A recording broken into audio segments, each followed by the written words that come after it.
Hey everyone! Today we're going to be talking about how to cut, copy, and paste an image in Soda PDF.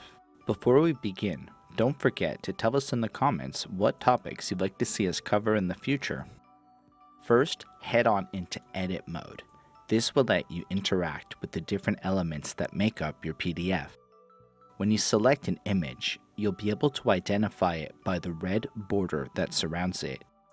All you need to do now is right-click on it and you can choose to cut the image, which will take the image from one location and place it in another, or you can choose to copy the image, which will let you place a duplicate version of this image somewhere else in your document but leave the original image where it was. Once you're ready to paste your image, right-click on the empty spot and choose Paste. You'll see your image appear. You can then adjust the size of your image and move it around your document until you've placed it in the perfect spot. Well, that's all there is to it, everyone. Thank you for watching, and please have a wonderful day.